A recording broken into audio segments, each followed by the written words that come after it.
How to light a pilot light for a heater or wall heater or some gas logs, the older gas logs with a standing pilot.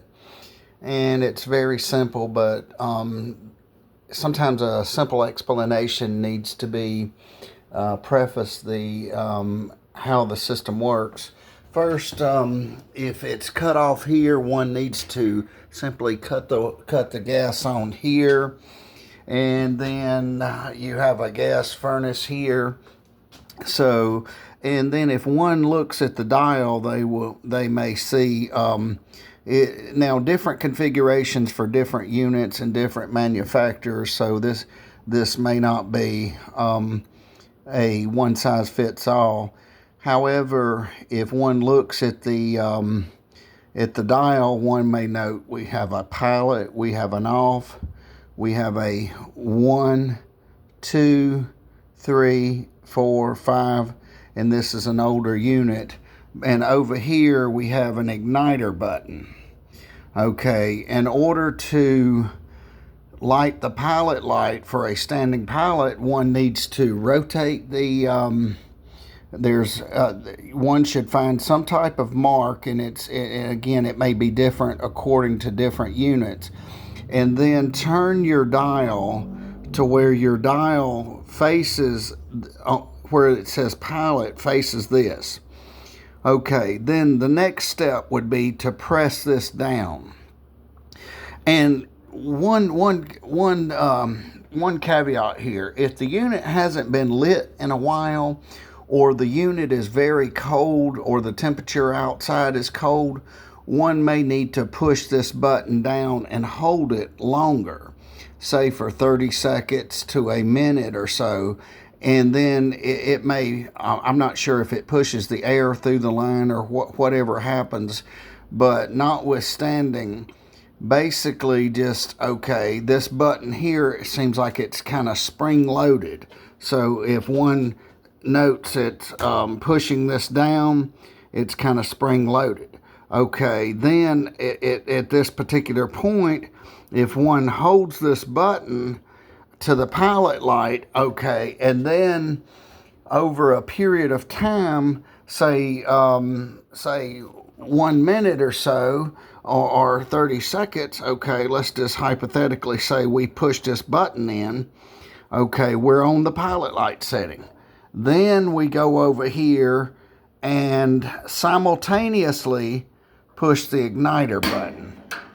And then okay, now one thing to keep in mind, even after there's a flame in the unit, still hold the pilot light down and hold the pilot light down for X amount of minutes to let the flame catch hold, so the flame will not flame out. If you let it go and it's been cold for a while, then because this flame has to either heat up the thermopile, I forgot what terminology is used here, but just hold that. Then you can let it go and it will rise up, and then one may see there's a pilot.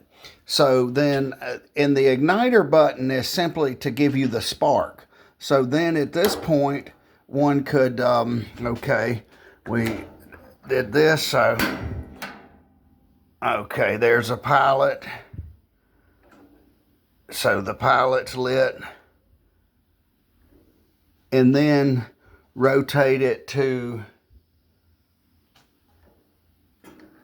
1, 2, 3. And then one may note the flame begins to heat up. So again, now the processes would be to turn the, now if we wanted to turn this to the off position, we would simply rotate this button to the off position, and then the pilot would go out. Now I like to turn it off at the cutoff down here, but so, okay, let's rehash the steps again. If we're lighting the pilot, we rotate this to the pilot section. When we rotate this to the pilot flush with this, we press this button down, and when we press this button down, we hold it for say 30 seconds to a minute.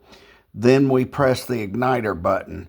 Once the igniter button's pressed, continue to hold this for another 30 seconds or so, then slowly lift up. It'll be spring loaded.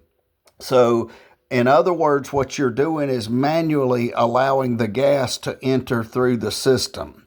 Once the gas manually enters through the system, if you let this off, then when either the thermocouple or thermopile, whatever nomenclature they use, heats this up, it goes back and it tells the gas regulator, perhaps to, I'm not certain on this, so don't hold me. The gurus can add this to the comments, but I think this will send a signal back, and when it sends a signal back, you no longer have to hold this down. It actually will hold itself, the gas regulator, to allow the gas to go through. Then you would turn the knob to however large of a flame you wanted, either a 1, 2, 3, 4, whatnot. So this is a simple way to start a wall unit, a gas unit, with a standing pilot. Thank you for watching. Have a wonderful day.